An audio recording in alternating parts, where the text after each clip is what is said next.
geklappt, du bist noch geblieben. Und man will nicht weiten, blöd, Gefühl. It's before Pesach and Tufshin Ayin, and I haven't really got the time to sit down to make videos about certain points in our community which are wrong and right and things like that, to show my opinion.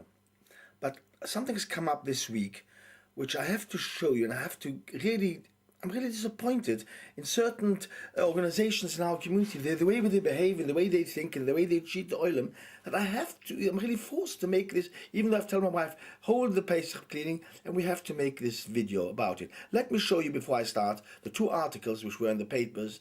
One was a news sheet and one was in the Jewish Tribune from Itta Simmons, the director of housing for Agudas Yisrael. This is the article that was in the Jewish Tribune. I mean, I wouldn't get half a page in the Jewish Tribune to write my response to this article that she's not right. I get okay for a letter where I praise the Atzolle because that is a positive thinking. But to show that the way Itta Simmons thinks is not al pi Torah and not right and not fair to our community and cheats our community, I would not be allowed to. They wouldn't print even I wrote a letter, so that's why I have to use the YouTube to get my message over. This article is about 2 points. One is about the housing, house in Rookwood Road, and one is about the gardens, the building behind Darrenth Road and Portland Avenue, which has been rebuilt by Agudas Housing Association, and how the general public have been cheated and duped into thinking that they're just going to get a 3-story building when they're getting a 5-story building. And I really went into this to find out how that's possible. How can they be cheated with such a straightforward thing? About a 3-page spread in the news sheet, which cost her at least £300, because it costs £100 a page. Look, a 3-page spread like that to pass the same letter over. And it's not her money, she doesn't care. It comes from Agudas Housing, so she doesn't care. But she had to pass her points over. Of course, didn't cost any money. Look, a 3-page spread. Look at this, just turning over one page to show you that it's a complete 3-page spread which cost her at least £300. Hope she'll pay for it, but I don't know what's going on. I hear there's going to be a response next week, and if there is any further developments, I will let you know in further YouTubes. Start the beginning, explain. We'll then come to the gardens, what happens, and the Aguda Shul in the 95. What happened there? How did you dupe the people into being so stupid? The Agudas Housing Association wants to buy number 4 Rookwood Road. That's one house after the bus station. That's the bus garage. That's Motre Moses' house. I think they want to pay 800,000, I don't know exactly how much they want to pay. And the next door lady is number 6, Mrs. Litvin. And Mrs. Litvin said my house would lose value. If she wants to make a home from this house, she wants to make number 4. She wants to build the whole garden. I don't know something about a zoo or not a zoo. I don't know exactly. But one thing is definitely she wants to build them 90% of the garden or 50% or so. I don't know how much exactly she wants to build, but she wants to make a home for people who are not really completely, as we say, with us, not all there, and they live on their own. They are able to cope and they're not able to cope, and there's people who don't want to live next to these kind of people, or it will ruin, as she's going to build like that, making a home there will ruin the area. Some people said to her, make 3 flats out of the house if you want to, but don't make a home, because your home, she calls this, not in my front back garden, not in my garden, I don't want it next to me. But she doesn't want it next to her as well. Nobody wants it next to me, and nobody wants this kind of thing. Like I've told Griesgott, he doesn't like to have people living the way he's got opposite, or Axler, the people he's put in opposite me,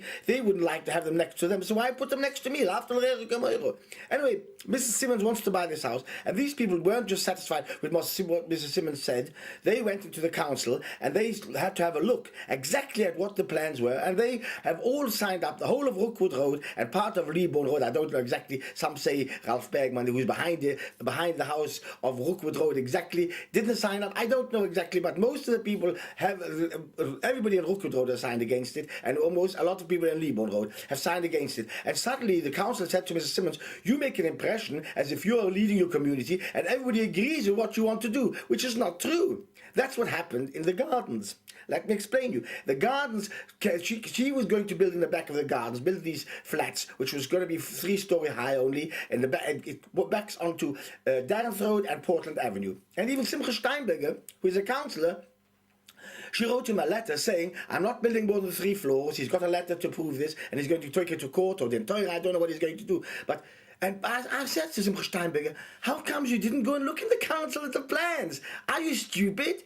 Well, we didn't rely on what she said is the truth, but it wasn't the truth. She put in a plan for 5 floors, and as nobody objected, the council approved it. Not she's got a special powers in the council. They approved it because people didn't mind. If people didn't mind for their friends to have houses, that's what she told the council. Then they get permission for it because it's not in their disinterest to not to have enough flats. It's in their interest because they'll be getting more rates, and people have where to live. People haven't got where to live. They understood it, but it's not fair, and it's not ausgehalten al pi halucha to build so high in the back. And if somebody would have objected, the council would have also not accepted it, because they do go into the heights of houses, how high you can build. You can't just build a skyscraper anywhere. The same thing really, that people don't look into the council, what the details are of the construction that they're going to make. Take it in Agudas Yisrael. They built a terrific, for 95, and the 3 houses there, they built a big complex. It's a similar, 95 was owned half by, Freehold was owned by the Agudas Yisrael Beis Medrash. Now they've got a little Beis Medrash. They didn't get anything big, because the person looking at the plans didn't really understand what he's looking at. When he came to look, he didn't understand about walls, 100 foot, it looked a lot, and it really isn't a lot. When you come to put in seats and benches and furniture for a shul, it takes away a lot of space, and they've ended up with a little shul, not bigger, not even bigger than, I don't have smaller, but at least not bigger than they had before, which is just in a square shape and not in an L shape as it was before. I mean, this is ridiculous. The people going in should understand what they're reading, maps. And even the Aguda office has been cheated and duped into going into there's not enough room for the Jewish Tribune office, there's not enough room for the offices of Agudas Yisrael. Her most important point was making a hole in the bottom and 12 more flats to sell or for residential or for letting and for things like that. But it's the fault of the people, not because they believed what she said instead of going into the details and looking into the council. These people in Rookwood Road weren't so stupid. They said, let's have a look. Let's go to the council and see what's going on. And they found out what she's building is wrong. And she comes up with a letter. But what, not in my front garden? Where's the chesed? You can't make chesed on somebody else's custom, on somebody else's cheshbon, on somebody else's life. If you're going to change a residential area into a kind of a home area, people who are not really, even though they're not really dangerous people, but some people don't want these kind of people in their area, you have no right to devalue the property of somebody else because you want to do kindness. Do kindness with your own things. You can't do kindness with somebody else's things. And this is really what's going on.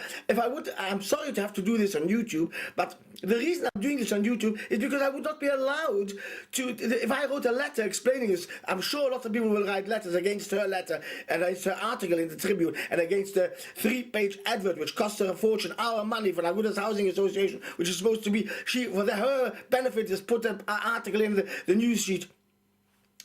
I'm sure people, the letters will not be accepted, the Tribune will not print it and they'll avoid it. There's a lot of nepotism and a lot of unfairness in our community which needs to be explained. And if anybody has anything to say on it, I'm welcome. They can phone me up. I will come along with my camera and I will record what they have to say.